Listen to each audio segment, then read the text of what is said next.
The law firm that cannot function without its owner or owners being there every day doesn't really have a business. They just have a job. You're listening to the Profit First for Lawyers podcast, the official companion show to the book Profit First for Lawyers by RJon Robins. Now, this podcast is for you if you want to bring home more profit while working fewer hours in the office, spending even more time with your loved ones, and turning your office into a lean, mean, profit-breathing machine.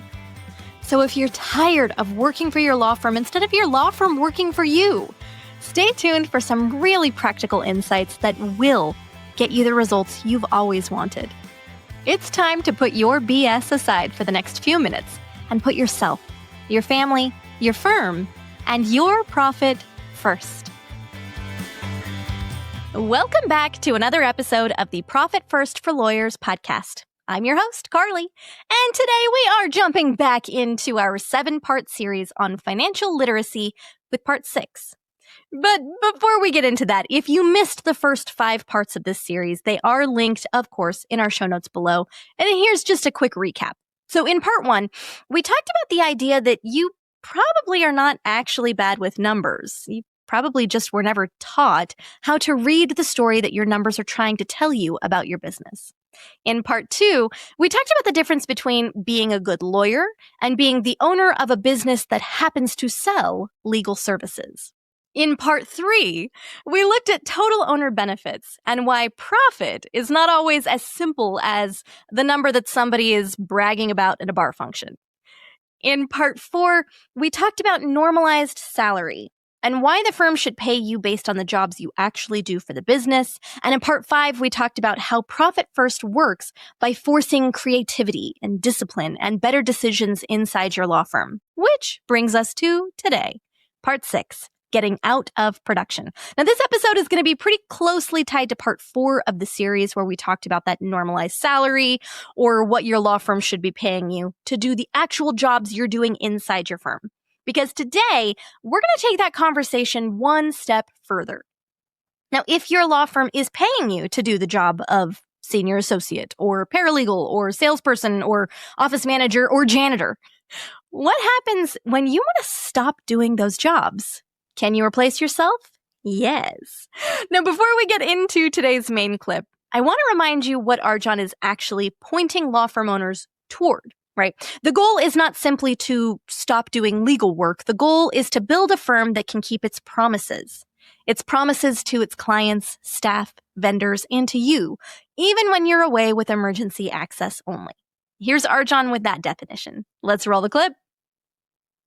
We measure personal success of a law firm by the number of consecutive days, weeks, and even months that the business can meet its legal, ethical, professional, and financial obligations, including the financial obligations that the law firm has to the owner, even while the owner is away with defined emergency access only. The law firm that cannot function without its owner or owners being there every day, that's a practice. The owner of that law firm doesn't really have a business. They just have a job. Okay, so that's the standard. A real business should be able to function without the owner being there every single day. But the question is, how do you actually get to that point? Because obviously you can't just announce, I'm done producing legal work, and walk away from all the jobs that you were doing inside the firm and keep pulling the same amount of money out of the business as if nothing changed at all, right? That's really just a swift way to create a cash crunch. So this next clip comes from the Profit First for Lawyers workshop that RJon led back in 2019. Now, this discussion happened right after that normalized salary conversation that we covered back in part 4 of this series. Let's roll it. So one question is, as we're continuing to hire people into these different jobs, eventually you're not to be doing any of those. You'll be basically the CEO. Like, what would be the normalized salary for that? Or did you just do a distribution and not take away from the business? Although you're still going to be working in the business managing it. Okay, here's what happens. And by the way, this happens a lot, right around $1 million. Remember I told you that the $1 million law firm owners are the most dangerous people in the world to talk to? Here's another example of why. My goal, they say, is to get my business to work without me. Everyone's goal? You want your business to work without you.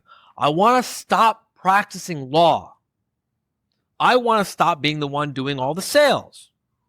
I want to stop being the one doing all the administration. Is that your goal? Yeah. That's your goal. So here's what's going to happen. When your senior associate says to you, I quit, I'm not going to be the senior associate anymore, how much do they get paid? How much? Nothing. And when the junior associate quits, how much do they get paid? Zero. And when the paralegal quits, how much do they get paid? And the janitor, zero. And the IT person, zero. And the marketing person, zero. And the salesperson, zero. And $82,000 of your total owner benefits is gone. And now you have to figure out a way to live off of $82,000 less than you were living on before. And here's what the owners of the $1 million law firms love to do. They love to play big shot. And what they love to do, some of them, not all of them, there are exceptions. What they love to do is they love to play big shot and say, I quit doing all these jobs, but I still want to make $382,000 a year because after all, that's how much it costs to live the way I want to live. And how can I quit if I can't? See the problem? Mm-hmm. Until your K1 profit is big enough to replace your W-2 job salary, you don't get to quit your job. You must keep doing a job working for the business or get a job working somewhere else, delivering pizzas or something, because you need your 382 or whatever the number is. Between $1 million and $1.5 million, you're probably not going to put one more extra dollar in your pocket because all that extra money is going to be used to hire people to replace you in other jobs. You'll be doing different work. You'll have a lot more freedom. You'll have a lot more confidence. Your business will work much, much better without you.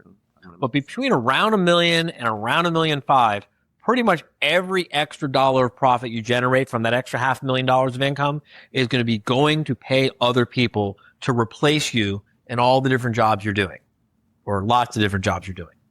So during the process, as you grow the profits to replace your normalized salary as you're firing yourself from all those jobs, that doesn't affect whether you choose to pay yourself via K1 or W-2, or does How it? you choose to pay yourself is between you and your accountant. Okay.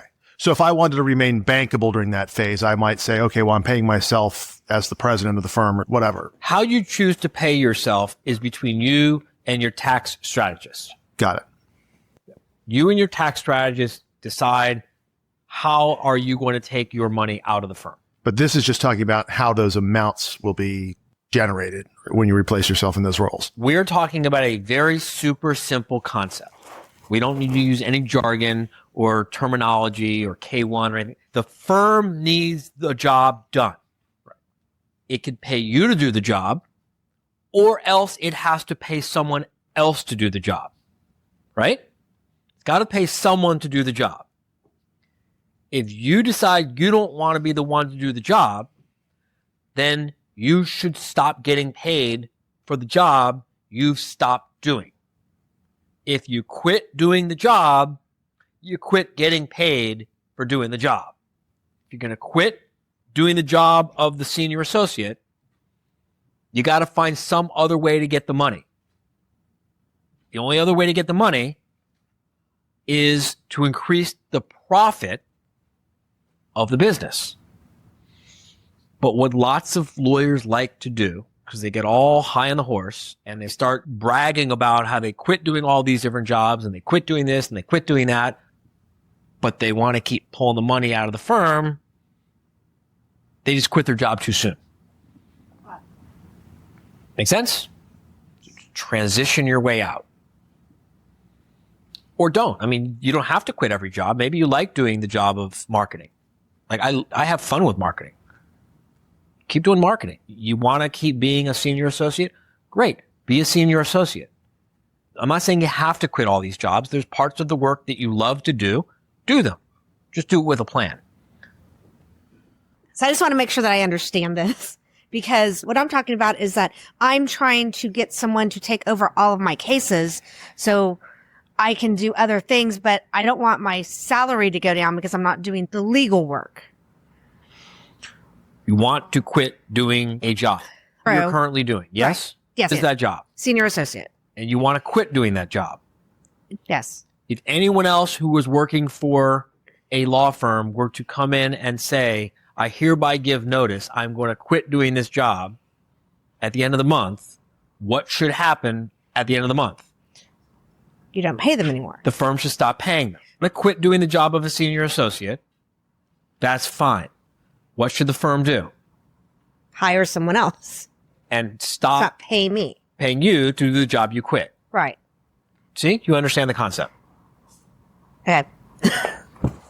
You really doubted that you understood that concept? I understand I'm not getting paid as a senior associate. What I'm trying to figure out is if I need to spend more time doing other things, do I have to adjust my salary for that?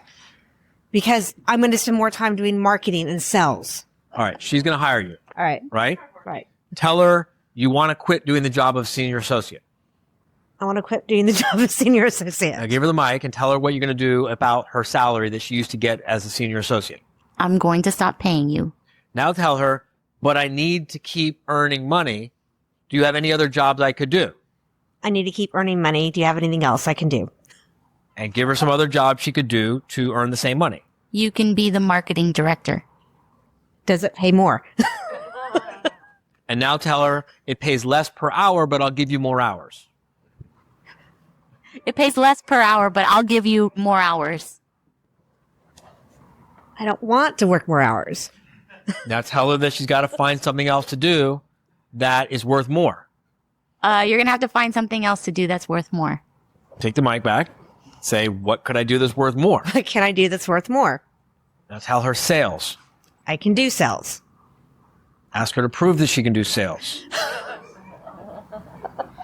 Ask her if she's ever taken a sales course before. I get the point. Do you get the point? Yes. Thank you. Does everyone else get the point? This is a super simple concept. Until you start trying to think about it for yourself and you go into a panic and then you realize, oh shit, I got to do something different. You can transition your way out of production and build a business that gives you more freedom, more sustainability, and more time to focus on the high value work that only you can do. But you can't quit before you or your business are ready, keep taking that same dollar amount, and see the same amount of success that you already do. So how do you take action on this? Well, first, take inventory of the jobs that you are currently doing inside your law firm. And if you did the homework in part 4 of the series, you should already have that list handy. If not, please do go back and listen to that episode so you can put it together in the best way possible. Okay, number 2. Once you've got your list, identify which of those jobs you actually like doing and which ones are draining the life out of you. Because as RJon said, you don't necessarily have to fire yourself from every job in the firm. There might be parts of the production work that you genuinely love doing. So great, keep doing those. But for the roles that you do want to stop doing, sit down with your leadership team and create a plan. And then finally, the third and most important step, execute on the plan, one job at a time. And that's what we've got for you today, folks. Now, I hope that this episode has been helpful for you. And stay tuned for the final part of this financial literacy series, part 7, where we're going to talk about one financial report that will either lead to clear skies and open highways, or feeling like you're in a car that's about to crash. There's a little bit of foreshadowing for you there. We'll see you then. Thank you for joining us on another episode of the Profit First for Lawyers podcast. If you're enjoying what you're hearing, tell a friend. And buy your copy of the book at profitfirstforlawyers.com. Your future self will thank you for it, and we will see you next time.